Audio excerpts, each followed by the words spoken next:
Oke, coba deh lihat sekeliling Anda sebentar. Gadget yang lagi dipegang, motor atau mobil di jalan, gedung-gedung tinggi itu. Pernah kepikiran nggak apa sih benang merahnya?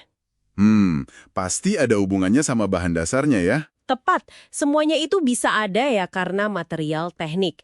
Nah, sumber-sumber kita kali ini bakal ngajak kita nyelam lebih dalam nih soal dasar-dasar bidang ini. Jadi, misi kita di sesi ini apa? Ya, ngebongkar apa sih sebenarnya material teknik itu, terus kenapa pemahaman soal ini tuh penting banget, bahkan buat kita sehari-hari. Oke, menarik.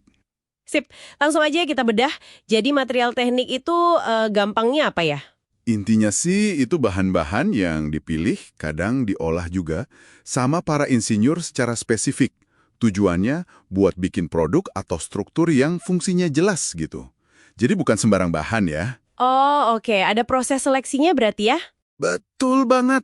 Dan yang seru tuh di proses milihnya ini, gak ada material yang super gitu, bisa semuanya. Setiap material pasti ada plus minusnya. Contohnya gimana tuh? Ya, ada yang kuat banget, tapi berat. Atau ringan, tapi gampang patah mungkin. Ada yang tahan panasnya oke banget, tapi rapuh. Nah, insinyur tuh harus pinter milih kompromi yang paling pas buat kebutuhan spesifiknya. Kadang kriterianya bisa banyak banget loh. Wah, iya kebayang sih rumitnya. Dan pilihan ini jadi krusial banget kan? Maksudnya kalau salah pilih gimana? Ya, dampaknya bisa gede. Di industri misalnya, salah pilih material dikit aja bisa bikin produknya gagal, nggak efisien, atau malah ya bahaya, nggak aman. Ini bukan teori aja loh, ini nyata. Bener juga. Ambil contoh gampang deh, industri otomotif. Mobil kan butuh rangka kuat ya buat keamanan. Tapi kalau keberatan, boros bensin dong. Iya, iya. Makanya, sering kita lihat kombinasi cerdas. Mungkin baja yang high strength di titik-titik penting.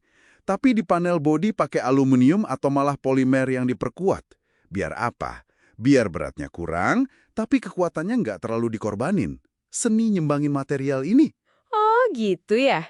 Atau contoh lain yang dekat banget sama kita, smartphone. Bener juga. Layarnya kan perlu kaca khusus yang tahan gores, keras banget itu. Iya kan?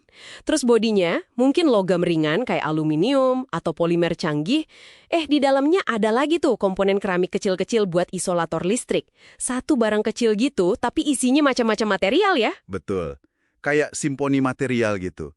Dan kalau kita tarik ke gambaran lebih gede lagi, kemajuan teknologi itu sering banget loh didorong sama penemuan atau pemahaman baru soal material. Maksudnya gimana tuh? Ya, material baru itu bisa buka pintu buat desain dan fungsi yang sebelumnya cuma mimpi.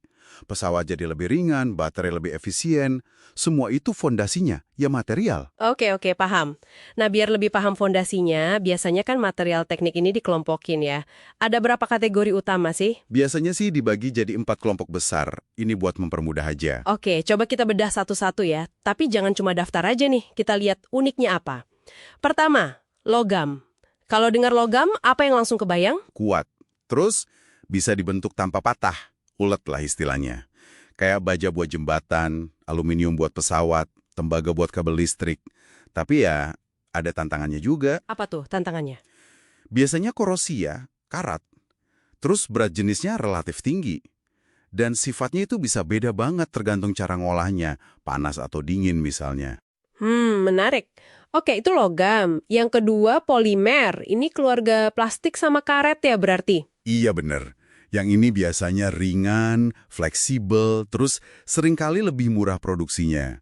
Botol minum, ban mobil, baju dari nylon, gampang ditemuin di mana-mana. Tapi pasti ada sisi lainnya juga dong. Umumnya ya nggak sekuat logam. Terus banyak yang nggak tahan suhu tinggi kayak logam atau keramik. Nah, isu lain yang lagi rame ya soal lingkungan, soal daur ulangnya gimana. Itu jadi PR besar buat polimer. Oke, masuk akal. Lanjut, yang ketiga, keramik. Ini kayak porselen, kaca gitu ya. Apa nih ciri khasnya? Ini biasanya keras banget, tahan suhu super tinggi, terus isolator listrik yang bagus. Makanya kepake di busi mobil sampai lapisan pelindung panas di pesawat ulang-alik. Wah, oke. Tapi kalau layannya? Nah, ini dia. Getas, gampang pecah kalau kena benturan tiba-tiba atau ditarik. Ini tantangan buat insinyur gimana cara pakainya biar aman. Jadi kuat banget di satu sisi, rapuh di sisi lain. Oke, terakhir nih kategori keempat, Komposit. Dari namanya kayak gabungan ya. Persis, komposit itu gabungan dua atau lebih material berbeda. Tujuannya, Biar dapat sifat gabungan yang lebih bagus daripada masing-masing bahannya sendirian. contohnya apa tuh yang gampang? Yang klasik banget itu serat karbon. Tahu kan, di sepeda balap atau mobil sport, itu serat karbon yang kuat banget. Mirip keramik ya di beberapa sifatnya, ditanam di dalam matriks polimer yang ringan. Oh, jadi seratnya yang kuat, rumahnya polimer yang ringan. Iya, gitu. Hasilnya, material yang kuatnya minta ampun, tapi ringan banget. Tapi ya bikinnya bisa jadi lebih rumit dan mahal biasanya.